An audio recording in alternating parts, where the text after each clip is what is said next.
and welcome to the Ball Futebol Podcast, a weekly podcast by two brothers about all things football in Portugal. You're joined by myself, Barney, and this week we have, I'm going to call you guys Ball Futebol veterans, Patrick and Kevin. How you doing, guys? Kevin, you all right? I've got a complaint to make to the directors of this podcast because it seems like every time I'm on, Sporting has just lost points. So I don't know who's deciding this, but yeah, good as Yeah, always. I'm sure there's enough to say about what's gone on recently. I think we've got good form for getting people on when their team's lost. I think, I think Andrew's been on a few times when Porto have struggled.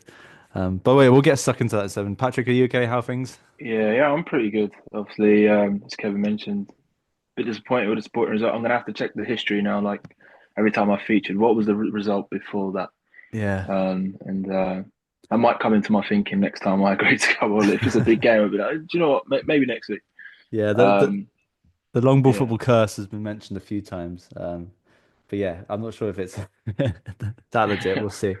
Right, before we get stuck in, I will mention as always our Patreon. We've got for just £1 a month. If you guys enjoy what we do, you can become a Patreon member for just £1. We usually try and get out an extra podcast a week with me and Albert, and there's obviously the predictions league and I think there's a fantasy team competition as well, and there's some prizes usually. So yeah, for just £1, just make sure you get on that. But I'm keen to get straight into it, guys, because this was a big weekend of games, both at both ends of the table actually. Porto hosted Benfica, while Sporting hosted Braga.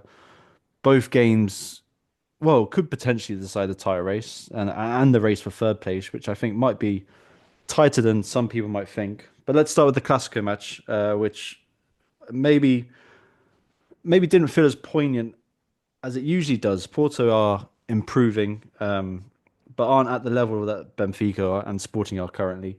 And Benfica, however, now top of the table, and due to the rescheduled games, it feels like this podcast really hasn't praised them enough under Lage.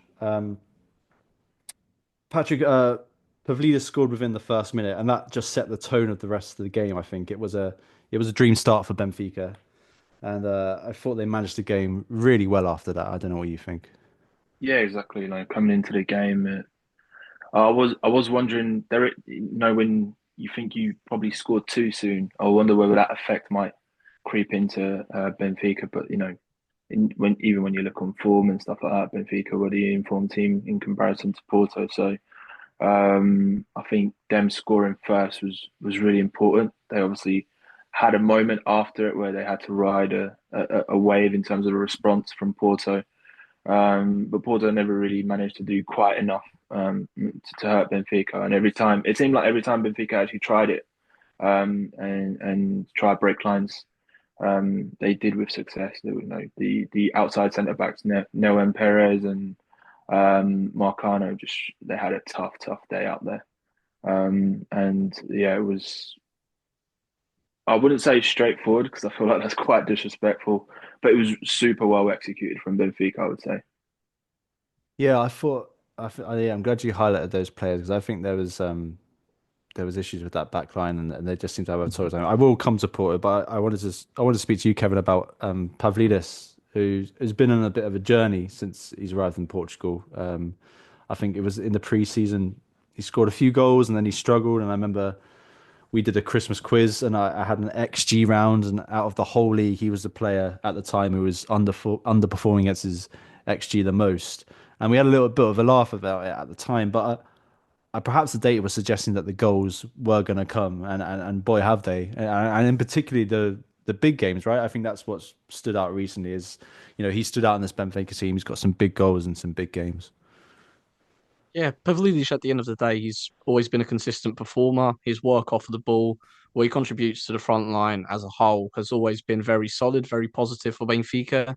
So it's always a matter of can he finally show that clinical side to his game because there was a come in a time where Tukoroglu, which actually kind of ironically, he had one of his most complete performances on Mm. a night where he didn't contribute directly to the score sheet as he did earlier on in the season, perhaps. But it was a fact of if the other Benfica players can make up those goals, those direct contributions, Pavlidis' overall performances were more than sufficient, and he was kind of overshadowing how good of a player he actually is, and perhaps being that the closest that Benfica have had to a replacement of Gonçalo Ramos as possible. And this fusion now, where he's finally getting the rub of the green in front of the goal, is no less than what he deserves overall. And yeah, he's definitely, definitely deserving of this very good moment where, if anything, now the goals are overshadowing everything else he does for the team. So it's kind of come full circle. Yeah, always a threat. He always got into the right areas, which, as much as it seems as a cliche, it's a good thing for a striker to do, even when it's not coming off in front of goal. And do you think, because I think, yeah, his work rate has always been there. Do you think Lage has now sort of found his team and is quite settled, isn't it? I think you look at the back four with Arujo filling at right back, the midfield three of Alsnes, Florentino, and Koscielny, and then, Di Maria back for this game. And it's quite a strong team. I don't know if I think I've questioned at points since Lage has taken over whether he's getting the best out of these players, but I don't know if you agree. I think the results are starting to come in now, and I think Lage has sort of proven himself.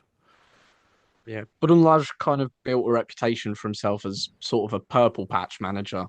That immediate impact straight after coming in, kind of readjusting things to his system in a way that makes players feel more comfortable immediately after. I don't think there's been great tactical evolution of the side from when he's first come in. I don't think that they've resolved many issues. For example, on the transition, defending transition, they're still quite poor. We've seen lackluster moments, kind of passive moments from that defence, playing even Feirense, which aren't a team that should be troubling Benfica in any sort of way at this stage in the season, to be perfectly honest with you. But one thing that Lage does very well is that he sets up matches very well. He's very pragmatic in that sense. You'll never get the sense that Benfica will come into a game and be immediately outclassed. That's quite rare. So I think, regardless of that goal, which was a dream start for Benfica, obviously, I think that the plan was always what they carried on to do beyond that. Porto taking charge of the ball, probably you could say were controlling, but I don't know if that's 100% how Benfica would have saw that, because as soon as the ball got fizzed into those wide areas, which was their intention, they packed out the central zones. The trigger was to press when the ball went wide to Francisco Moura or to João Mario, who, look, they're quite direct players. They're not the most dynamic. They're not like Martin Fernandes, who has a lot more to his arsenal in terms of build up. And Porto, the story of their season has been that they're very erratic. Those players, whether in front of goal, players like Pepe and even Samu, they're very erratic. And it showed that sort of side to them. And Benfica did force that out of them. So as much as I think there's a lot of this result that can be attributed to Porto being poor, and that's on them, Benfica, they have all the merit in how they seem to be forcing these sorts of attitudes out of the opposition players, forcing those sort of mistakes. And at the end of the day, Lage has merit in the way that he sets up his team. Could he use players like Sheldrup more often? I think that Benfica could not lose by having that option on the bench and it being utilised in a better way, a bit more consistently. His impact was great when he came in January, but it does seem like Bruno Lage has his preference. His mind is made up. He had that little trial with Sheldrup. He's dropped back out of the team, and I wouldn't expect the last lineups to vary much more than what we saw on this Sunday. Yeah, I thought Artokoglu, yeah, was really good in this game, like back to his best,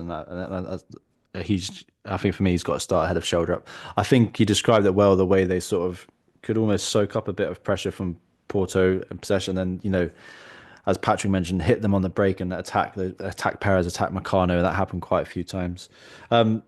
Yeah, for me, Patrick, I think I've enjoyed Eustáquio coming into the back line for Porto. I do have questions about whether a figure like him in that back three, if maybe one or the two of these goals could be attributed to his presence there, or slash, I don't know. I always think about communication within the back line.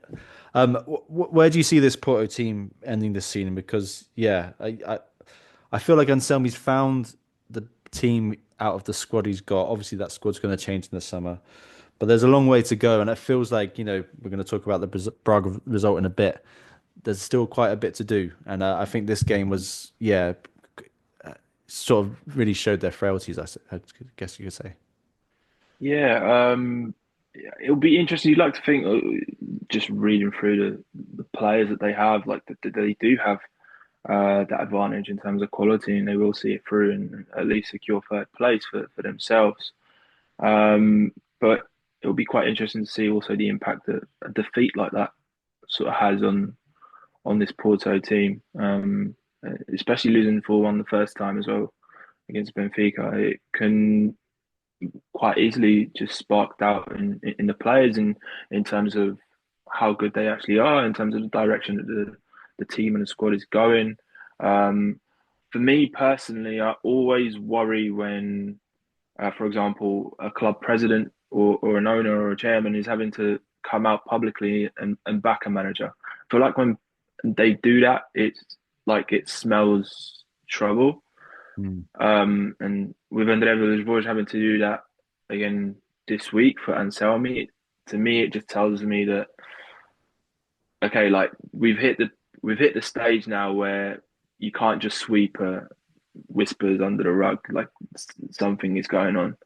And I don't know. I'm very 50-50 on the direction that Porto are going at the moment with the new manager. And as you say, like you'd like to think that he gets to see out the season and then revamp the squads. And hopefully for himself, he gets the results to back that and finish third. But it's just tricky. I see Porto as a team that's in transition quite clearly. They've got a new president and everything. They've seen Sporting and Benfica gallop away for much of the season, really, and leave them behind. It was a similar situation last season as well at times.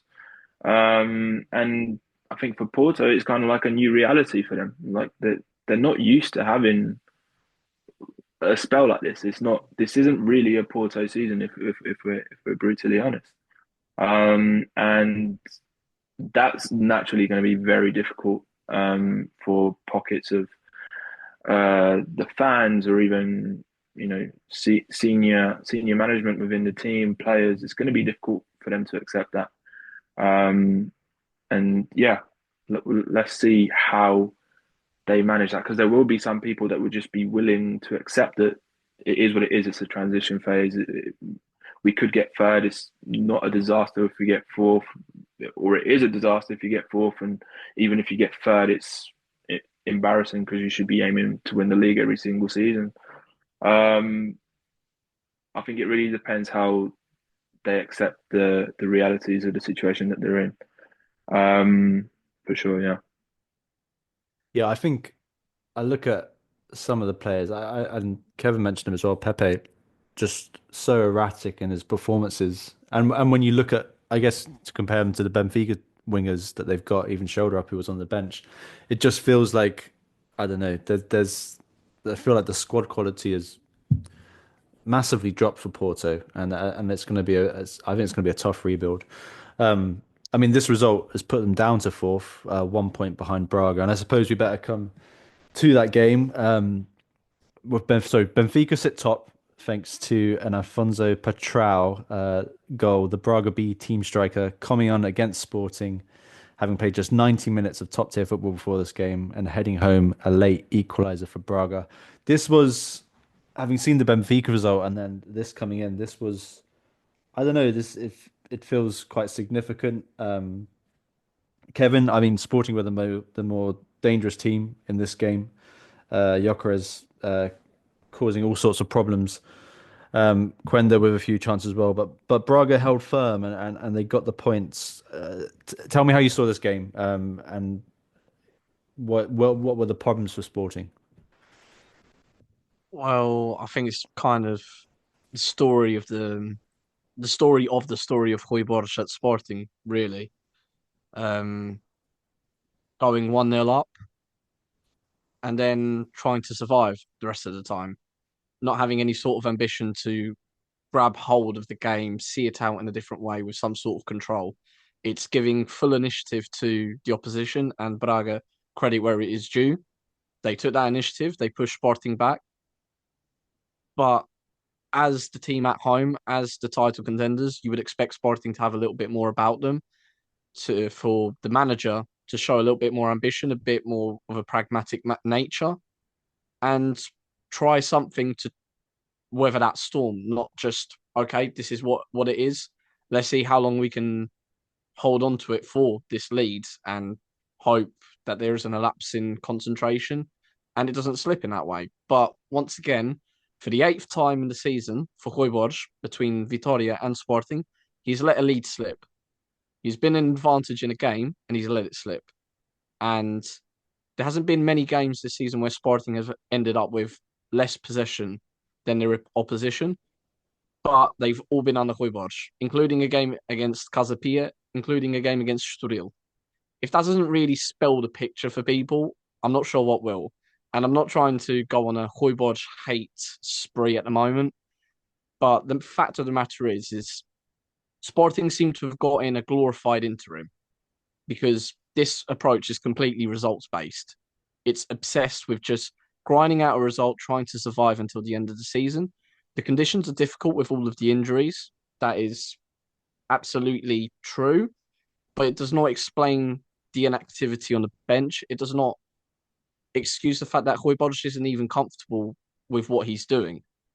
He came in with that 4-4-2, kind of 4-3-3 hybrid, if you want to say it. And he reverted back to the Amorim system, we'll call it, that three back, because it suited the personnel, the limited personnel he had available. But since then, he's not reverted back. And since then, you've seen him a lot less comfortable even in press conferences. You've seen him a lot more on the defensive. And it seems like it's a little bit, and obviously it's a little bit of a comparison. It doesn't explain a full picture. It might be taken out of context a little bit, but it seems a little bit like João Pereira syndrome, where João Pereira comes up, he has his personality, but he really puts it aside because of what he thinks is best for the team. But by that, all personality is lost and everyone suffers from it. And it seems like Sporting are going in that direction because I saw more ambition. I saw a better side playing better football for longer periods of the game. In his first match, where he had one training session, where he can't put his ideas across, and that was in the derby. And obviously, the psychological effect at that point might be different, but it concerns me long term for Sporting and even short term because it's not a sustainable approach. And we see by the fact that Sporting score and immediately drop their lines back. And it's not in a way where you could say, okay, they're going to absorb pressure and play on the counter entirely. It's not really that because you can see the two elements at the front.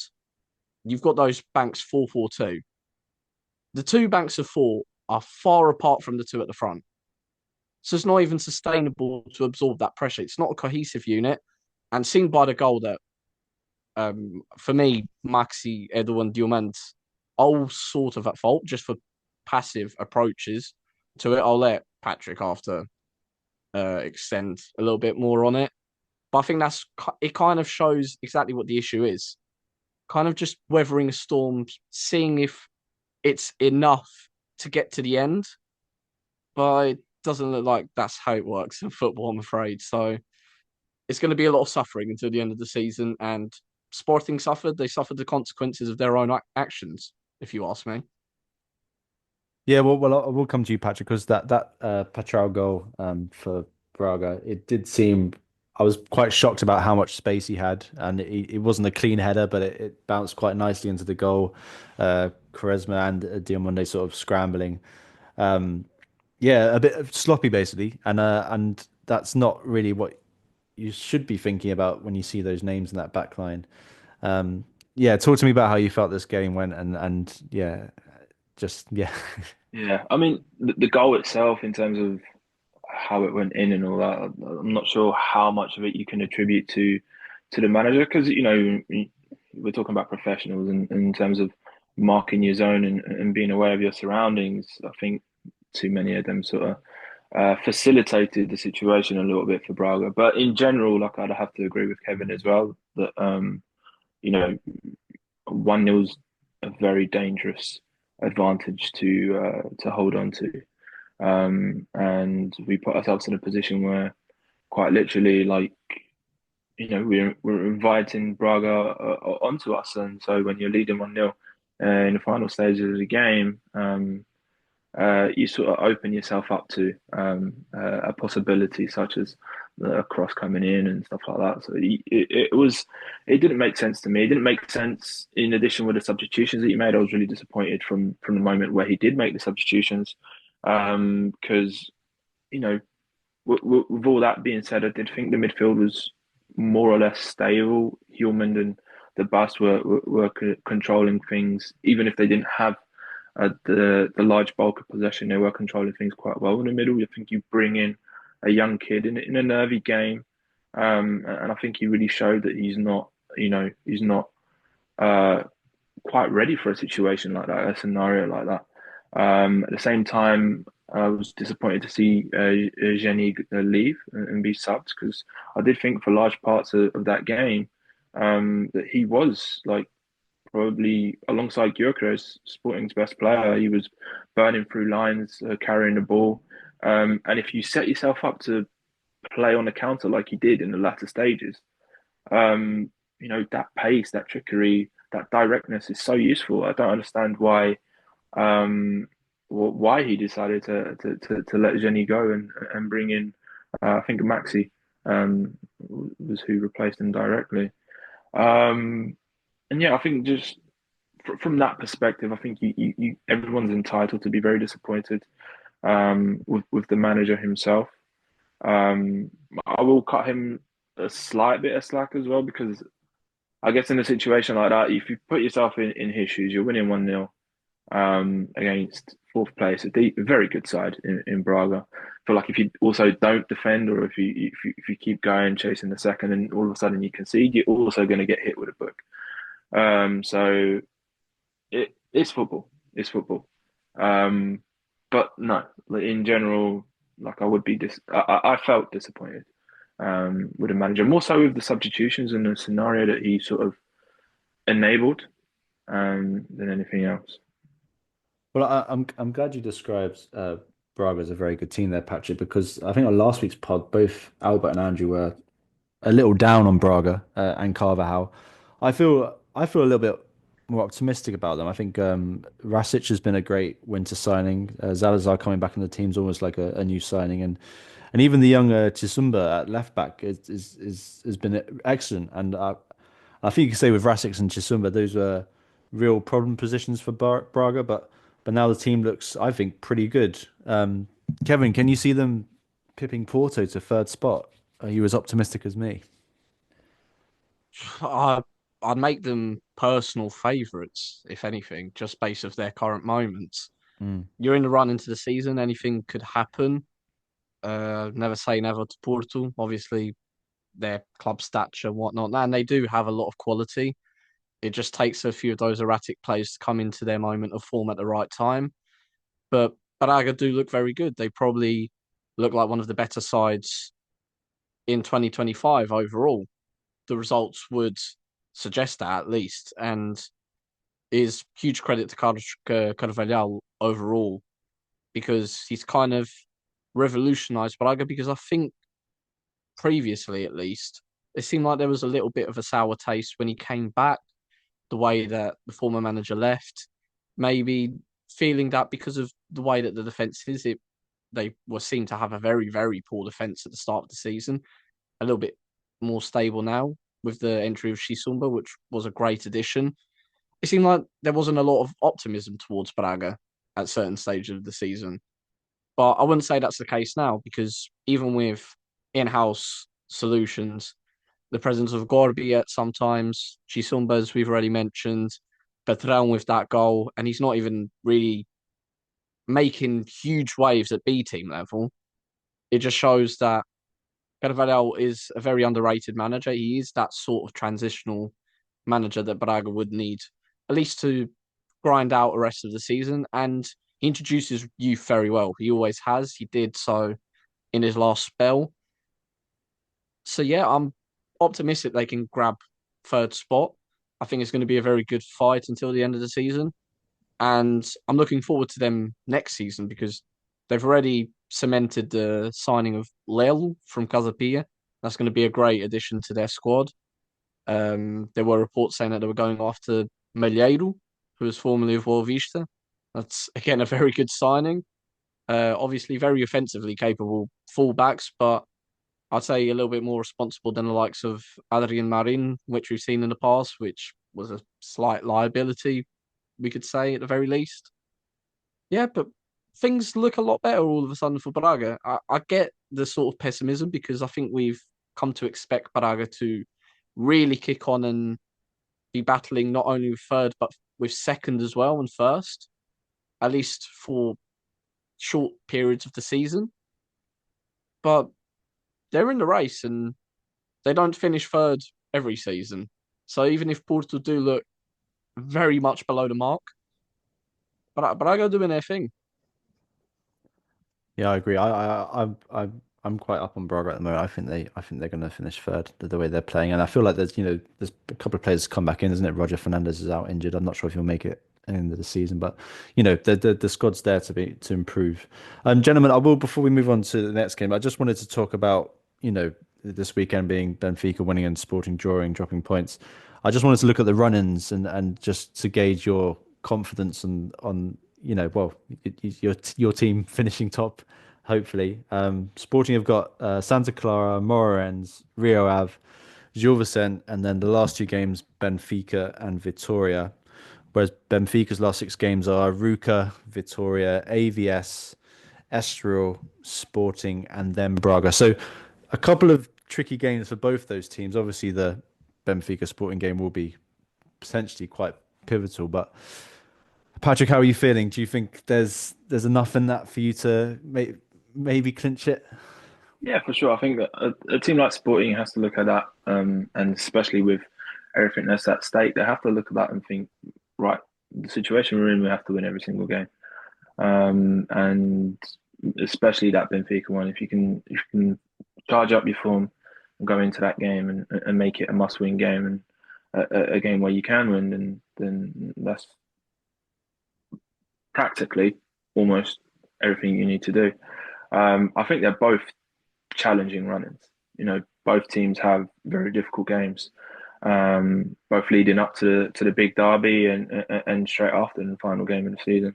So it could definitely be popcorn time come last two games of the season. At least for the neutral, we can hope for that as well, not just the Sporting and Benfica fans.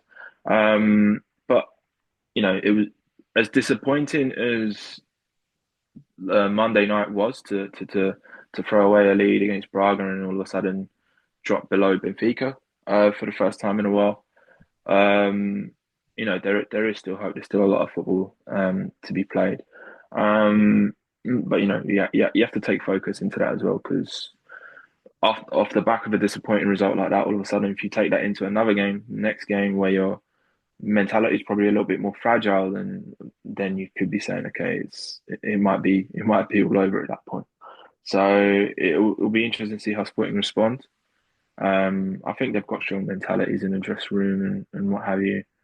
So I'd be expecting a big response. I think both teams would be comfortable and confident that they can do what they need to do. Essentially, you just got to win all your games. Yeah. Yeah, as you do in this league, that's the most important thing. All right, well, let's move a little bit further down the table. Vitória beat fellow fifth place rivals Santa Clara, closing the gap to just 1 point between the two. This was a huge game for Luis Fria's men, having lost 1-0 in the reverse fixture back in October. João Mendes got them off to the perfect start, but they had to rely on a few outstanding Bruno Varela saves to keep them ahead before Gustavo Silva sealed the win right before the end. This feels like a big win for Luis Freire, who I would say has been, well, let's say he's had quite an average start to his time at Victoria. What do you think, Kevin? I don't know. It felt like a significant moment for this Victoria team. Yeah, I mean, Obviously, Santa Clara still have that point of advantage over Vitória in that sort of race for fifth place. Best of the rest, if you want to call it that, which Vitória have become kind of synonymous with. But yeah, it's definitely I think it's a big statement win, just in the matter of how it happened as well. I think it showed that Santa Clara, for all their quality this season, for very good results, for how plucky of a side they've become, they're not totally comfortable playing toe to toe with the big boys at the end of the day. Um, Obviously, Vitória did have that sort of very good start, the goal by João Minge in the first few minutes. But even then, Santa Clara took control a few portions of the game. They did create a few chances, but it just seems that a lot more comfortable playing that sort of low block, sort of similar to what Nottingham Forest are doing in the Premier League. Playing their sort of game and not getting attracted into a game where it's really 50-50 and dividing possession, all of that. So I think it's kind of a statement of intent looking forward, seeing that Santa Clara, as much as they could replicate a sort of season like this one, they probably won't be able to evolve much further, not with these sorts of players, not with the manager and this style particularly. As for Luis Freire, I can definitely see room to grow at Vitória. The academy is being used a lot. They've reaped the benefits of that for a couple of seasons now. Names from Miguel Maga to whoever you want to name, really. Um, Tomás Endel, which he had another great game, one of the underrated midfielders in the league by far, but not as much as Thiago Silva. He's definitely the unsung hero of this team and has been a whole season. How he pulls strings in midfield is absolutely ridiculous. Another perhaps man of the match performance, if not looking at goal scorers and all of that, and not looking at Bruno Varela, which he finally had a very good performance, which it seems like he's very up and down this season. It was another good one for him, which is nice to see after all of that drama in that game with Boavista, the unfortunate events which we never like to see. It's nice to see him bounce back with some big contributions. And yeah, for Vitória, I think looking forward, there's a lot of potential in that project. They obviously have assets to sell for big money. They have been starting to do that, um, improving the financial situation at the club, which wasn't as positive for a while. And Luis Freire, he always looked like a manager who he obviously did a lot with Rio Ave in very difficult situations, not being able to spend any money, reinforcing the transfer market. And at Vitória, he's definitely got a lot more to work with, perhaps taking a little bit of time to settle in. But looking forward, there's a lot of potential there, 100%. Yeah, I think I'm glad you. uh, Well, I find Victoria's squad situation really interesting because I think you're right. They have been using the youth academy well, although they've sold a couple of those assets recently. Um, and then you have players like I wanted to highlight João Mendes because he scores again, and he's been an incredible signing for Victoria, and certainly not one that I anticipated to be so as vital as he has been because he scored some important goals in some important games, and he fits this bracket of player who I feel like won't make another step up from Victoria, if you see what I mean, but is still top drawer compared to the rest of the league. I wonder if you could include Silva in that, if you see what I mean, although he might get a move abroad. Probably. It's like you've got that Braga tier where it's just like, that's a Braga player. I feel Yeah, like Vitória are kind of making their name and they've got Vitória players as well. yeah.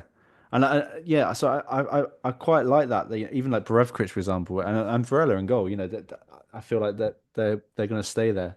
But I wanted to ask you, Patrick, about if there's any other players in this squad that you has caught your eye. I thought Relvas had a great game in this one. I think Maga's been improving recently. Who had a sort of a fluctuating. He came out the blocks really fast when he first came to the team, and then he went a bit quiet, and now he's back. But yeah, is there any other players in this Victoria team that have caught your eye this season?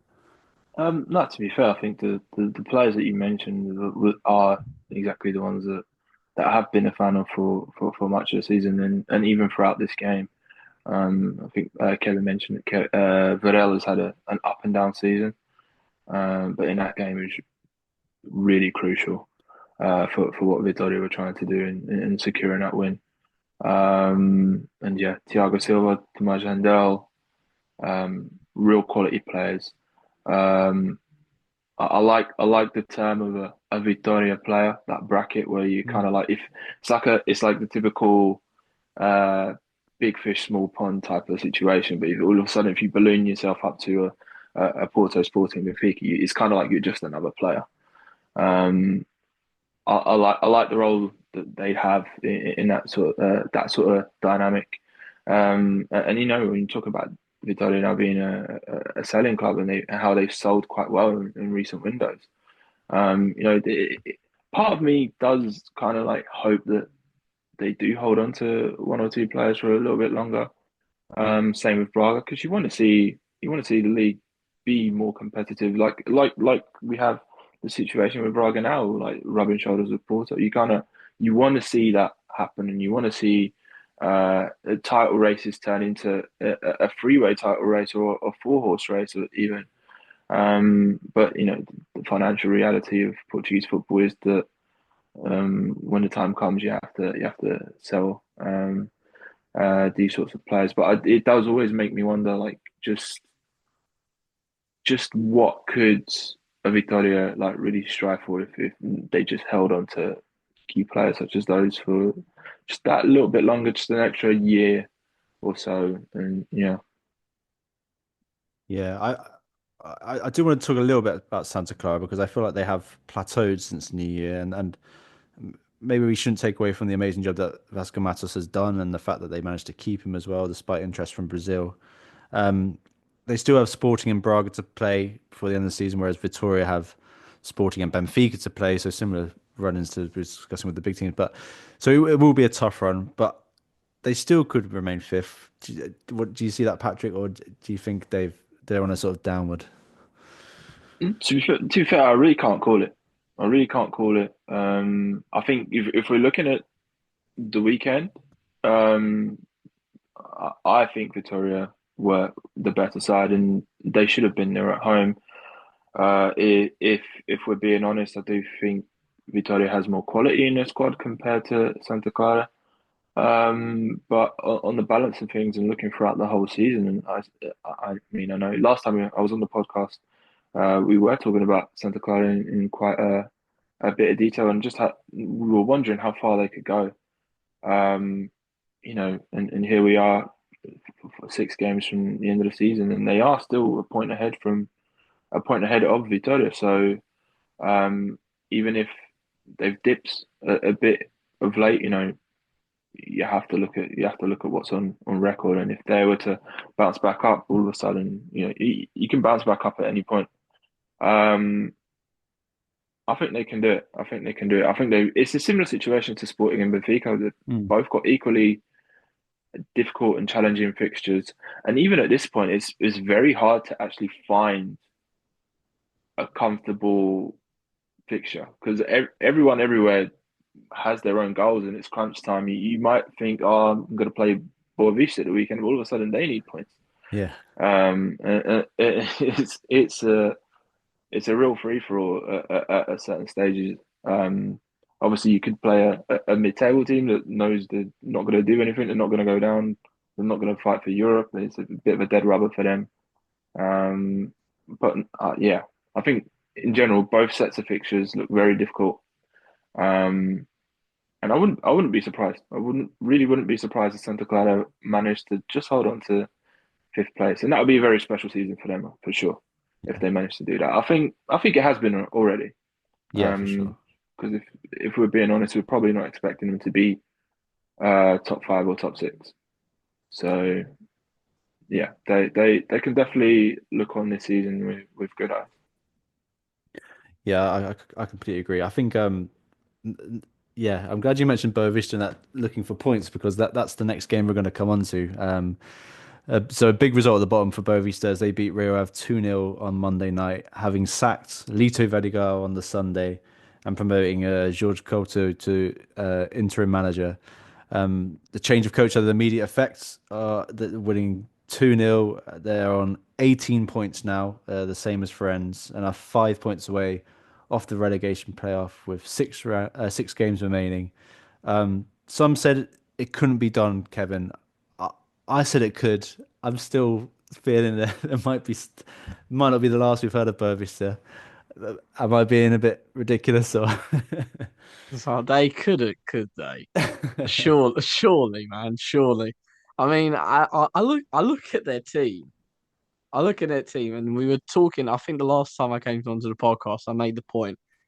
They had starting at right back. They had a sub from Barreirense, the district leagues. Like it's a little bit different to having like Diaby, who was at Sporting. I'm looking at the lineup now. Kurzawa, he was at PSG. Vaclav, he won the Europa League. Like it's a little bit different, and you gave several rotting, dusty Ferraris, but you gave them to someone who hasn't got a license in that sense. To be kind to Lead Vidigal, he doesn't really have the CV. He had the courage to take over the project. I'll give him that one. I don't think anyone would have taken this sinking ship in that manner, but yeah, it went as well as we all expected, really. Uh, Rate the guy, don't really rate the manager, but yeah, I mean, it's they don't have an awful squad at the moment. If you look at it on paper, it kind of looks like a Portuguese league rundown version of GPR all of those years ago when they just threw money at retiring players. But look, you have tried breaking the door down. They couldn't do for most of the game. Boavista with very few chances, they go up the other side twice and they got the result. And they don't need that to happen too many more times because if we're perfectly honest about the standard at the moment at the bottom of the table, it looks pretty certain that it's kind of a situation like in the Premier League. AVS and Farense, aka like Ipswich and Southampton, it looks like bottom three, they're not really going to switch. And although the points are a little bit more similar in this certain context, I don't see AVS or Farense or Boavista escaping at least the playoff. Now, I wouldn't be shocked if they push AVS come nearer the season. I wouldn't be too surprised if Farense do, because it seems like these three teams, they're getting a lot closer in recent times to grinding out a result. As to at the start of the season, maybe the scorelines weren't as convincing, but God was the football drab and the chances they were conceding. The big three, at least, or the big, we'll say Benfica and Sporting at this point, because Porto were always looked like a level below. They were creating chances for fun. And it's a very poor standard at the bottom of the league. So, with all of this criticism and kind of being very pessimistic about the standard of the league, I'm going to be optimistic about Boavista's chances because I don't see why they can't see that it is possible and they actually kick on with this sort of result. It is very possible. Yeah, I like to think it is. I think the squad is interesting. I think we've seen moments from some of the players come in. Van Ginkel didn't start in this game, interestingly, and I thought he's Another shown one. a bit of class when he has played, although his fitness may be questionable. But he was out of the squad because of Vukotic, the one of the goal scorers, and I wanted to highlight Vukotic because there's a few players in this squad who they don't have to hang around. Surely Vukovic used to be at Benfica, didn't he? And then and suddenly, he's in this. He's been around for a few years now. You look at Seba Perez as well, who I'm sure could have got a move. I can't remember if he was rumored of a move away to Saudi Arabia at some point. But there's a few players who have hung about this Boavista team, stuck through all the troubles that they've gone through over the past few years, and could potentially get them out of this sticky situation, keep them up. It would be absolutely incredible. I'm really believing it. I did want to talk about the other side though, and with Petit Rio Ave. Petit, obviously the old Boavista manager, and this would be quite an embarrassing defeat for him, really, because he left Boavista knowing the situation they were in, and arrived at Rio Ave through a much more fruitful situation with their financial backing from the Nottingham Forest owner. So yeah, Patrick, did you? I wonder if I think this might be quite an embarrassing defeat for Betty, and I'm starting to wonder if we'll see him at Rio Ave next season. Yeah, I mean, with an ambitious project such as Rio Ave, I mentioned this just the other day when Sporting played them in the cup. And I was just looking at player names in there that you got Richards, you got Panzo, like Clayton up top. This is a really good team. Like there's good players and good names there. And I think with the backing that they've got from the Forest owner, that whole network, there's prospect for even more players to come through and for things just to feel like really exciting at the club. And then I thought you've got this whole creation cooking up, bubbling up, and the manager is Petit, who if Kevin was on about Leeds Vidigal, like I feel like Petit is of the same standard, of the same level. He kind of like every season he has a new club that he just picks up, and the football is very pragmatic, to put it politely. I just don't know whether the two projects marry each other well, and it won't take many like results such as this weekend's for an ambitious project such as Rio Ave to eventually be like, you know what, you're not the guy for us. So yeah, I don't know when that will happen. Yeah. And sorry, I just raised my eyebrows because I've just seen is that 5 losses on the bounce now? I think going to say, yeah, that's their 5th straight in all competitions. So this can go either one of two ways. We can say that Luis Ferreira was definitely doing a good job, although it looked a little bit more shaky this season. Or we can see that Petit seems to be another one where he does a lot with very little, grinding out results in that sort of sense. But when it's time to have a little bit more ambition on the football pitch, that's not his game. Like, I'll have a lot of sympathy for the situation that he stuck it out with for a long time. From the moment he jumped ship, I think that showed a lot, really. It's showing a lot of its true value. It's very much like even Silas, if we go back to the days of Biasad, very much results, grind it out, and not much else, really. And I think I remember they lost to Caspio a couple of weeks ago, and I remember sort of talking about that result and how the team he put out wasn't his strongest team. He was missing key players. This lineup against Boavista is arguably Rio Ave's strongest, right? You got Clayton up top, you got Aguilera, you got Tinkmas in midfield. Thiago Moraes, another one. Yeah. Looks impressive. This is the team who should easily be beating Boavista. Consider the state they're in. So. Yeah, this is quite a bad result. I do wonder what they're going to do next season because it might even happen before then. Who knows? But although they haven't really got anything to fight for, but a huge win for Bovic. That's the thing I want everyone to take away from this and get behind me. I can't remember how much I bet Albert that they'd stay up, but I'm really hoping that comes in. So Albert's not here, so you've just decided to run your propaganda in his absence. Yeah, basically. All right, gents. Well, look, I think we're going to leave it there for this week. It's obviously a big weekend. I appreciate your time. Great to talk to you, as always. If anybody wants to leave a little review on Apple Podcasts or share it with a friend, that's always greatly appreciated. And you can find both Patrick and Kevin's work on Twitter, or you do a lot for Portugal.net as well. So, yeah, find them on there. So that just leaves me to say thank you very much for listening, and we'll see you next week.